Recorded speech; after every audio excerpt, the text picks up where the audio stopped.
Alors une question qu'on peut se poser concernant le Dipper Pro, c'est quand il est dans l'eau, il y a un cône et il vient balayer le fond de l'eau. Imaginons que la surface de l'eau est ici et que là vous ayez le diamètre du cône. Donc ça veut dire que quand Donc imaginez que la longueur ici, entre là et là, c'est la bande de détection au fond de l'eau, et qu'au-dessus de l'eau, nous avons le dipper ici. Quelle va être la largeur? Donc je propose de calculer le diamètre, ce diamètre-là, cette longueur-là, qui se trouve au fond de l'eau. Donc ça correspond à la largeur de la bande de détection au fond de l'eau quand je ramène mon dipper.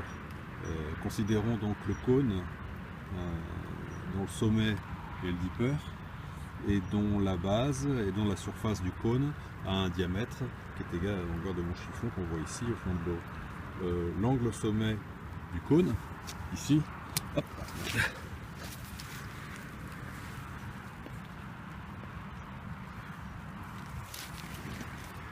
donc l'angle du cône qu'on voit ici, là, entre là et là, de détection, il est égal à 55 degrés pour un réglage à 90 kHz, il est égal à 15 degrés pour un réglage de 290 kHz, pardon, quand on le voit sur la notice.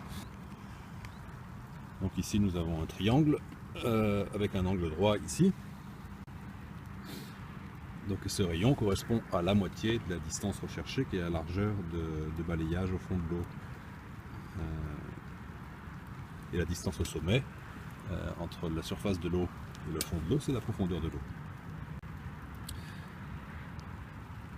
Donc ce triangle entre la surface de l'eau, le dipper, l'aplomb du dipper et le rayon qui est ici, ce point-là, ce triangle est rectangle ici, et donc un peu de trigonométrie, le rayon qui est ici est égal à la profondeur qui est ici, multiplié par la tangente de l'angle qui est ici, qui est égale à la tangente de la moitié de l'angle de 55 degrés qu'on a ici, par exemple, ou 15 degrés suivant la fréquence. Donc on en déduit que la largeur complète qui est ici est égale à 2 fois la profondeur multipliée par la tangente de la moitié de l'angle. Donc si on prend par exemple un réglage à 90 kHz, donc qui est le réglage le plus large, avec 55 degrés, on va faire une première approximation en considérant que ce 55 degrés c'est pratiquement 60, donc c'est une approximation qui va un petit peu majorer le résultat, mais pas grand chose. Donc 60 degrés d'angle ici du cône, à cette fréquence là c'est pi sur 3, tangente, donc la moitié de l'angle c'est pi sur 6, et donc tangente pi sur 6 c'est racine de 3 sur 3 ou 1 sur racine de 3. Donc notre largeur de balayage c'est 2 fois la tangente de la moitié de l'angle, donc c'est 2 fois 1 sur racine de 3, donc c'est 2 divisé par racine de 3. Donc racine de 3 à 10% près c'est égal à 2, ça fait 1,7 et quelques. Donc notre largeur de balayage, là on va faire une approximation cette fois-ci minorante, et donc on va dire que 2 sur racine de 3 c'est égal à peu près à 1, donc ce qui signifie que quand on règle à 90 kHz et donc à 55 degrés, 2 fois la tangente du demi-angle c'est égal à 1, c'est-à-dire que la largeur de balayage est égale à la profondeur. Donc si je tire mon dipper sur une profondeur de 4 mètres, j'ai une largeur de balayage en tirant qui est de 4 mètres. Bon, maintenant, si on considère 290 kHz comme réglage, donc ça fait 15 degrés, la moitié de l'angle c'est 7 degrés 5, je ne connais pas la tangente de 7 degrés 5, donc on va faire différemment. Donc on va considérer que le dipper c'est le centre d'un cercle qui passe par ce point-là, donc qui passe par les deux points qui correspondent à la largeur recherchée. Donc la circonférence de ce cercle c'est égal à 2π fois la profondeur, 2π fois le rayon. Et donc l'arc de cercle qui va entre là et là, cet arc de cercle, va correspondre 15 degrés ici. Donc 15 degrés, si on multiplie 15 par 12, ça fait 180 degrés.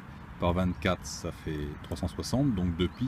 Donc 15 degrés, c'est égal à 1/24e de l'angle complet de 360 degrés. Donc l'arc de cercle qui est ici est égal à 1/24e de 2π fois le rayon. Donc 1/12e de π, donc π sur 12 fois le rayon. Si on approximative, si on peut faire une approximation qui va venir un petit peu majorer le résultat en disant que pour les petits angles, l'arc de cercle qui rejoint les deux points est égal à la distance. Donc on peut dire que la distance qui est là est égale à π sur 12 multiplié par le rayon. Et π sur 12, on peut faire une approximation qui cette fois-ci va à nouveau majorer le résultat. On va dire que π sur 12 c'est égal à peu près à 3/14, donc 3 sur 12, un quart. Donc ça veut dire que la distance entre là et là, à cette fréquence-là, c'est égal au quart de la profondeur. Donc on en déduit que quand on est réglé à 290 kHz, si on a par exemple une profondeur d'eau de 4 mètres, la largeur de balayage est 1 mètre. Bon voilà, donc ce matin à bord de l'eau, j'ai fait un peu quelques circonvolutions trigonométriques pour en déduire qu'avec le dipper, quand je lançais avec la fréquence de balayage large, j'avais une largeur de détection au fond de l'eau qui était égale à ma profondeur. Et quand je règle mon dipper en fréquence élevée, donc en largeur de cône plus étroite, c'est un quart. Donc moi qui ai un étang par exemple avec une profondeur de 4 mètres, ça signifie que quand je vais lancer mon dipper et ramener, je vais balayer sur une largeur de 4 mètres avec une fréquence large, avec la fréquence large et avec l'autre fréquence uniquement sur 1 mètre. Donc avec ce petit tutoriel, vous pouvez en déduire que en fonction de la profondeur que vous avez, la largeur de balayage que vous avez quand vous ramenez votre dipper. Donc voilà, donc ça ce sont, comme je vous disais tout à l'heure, mes circonvolutions trigonométriques du matin. Je suis peut-être pas bien réveillé, et donc quand je vais faire le montage de la vidéo, j'essaierai de mettre les équations plus précises pour voir si je ne me suis pas trop trompé sur ce calcul. Voilà, à bientôt.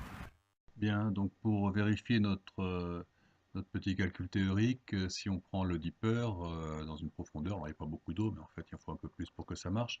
Donc si on prend le dipper positionné à la surface, si je prends, donc je fais un arrêt sur image, je regarde un peu le cône de détection. Ce cône de détection a une profondeur et la moitié de la largeur de balayage, et le demi-angle de balayage qu'on voit là, qu'on retrouve. Donc j'ai voulu vérifier tout ça. En rentrant chez moi, j'ai mis tout ça en équation. Donc la largeur, c'est égal à 2 fois le demi-angle multiplié par la profondeur. Donc si on fait le calcul exact, en balayage large, la largeur c'est 1,04 fois la profondeur. Et en balayage étroit, la largeur c'est égal au quart de la profondeur. Donc voilà, on peut résumer ainsi. En balayage large, le rapport est de 1 pour 1 entre la largeur et la profondeur de l'eau, quelle que soit sa profondeur. Et en balayage étroit, le rapport est de 1 pour 4 également, quelle que soit la profondeur. Merci, j'espère que cette vidéo vous a amusé. À bientôt pour la suite, une fois que j'aurai pris en main cet outil, pour la prochaine vidéo.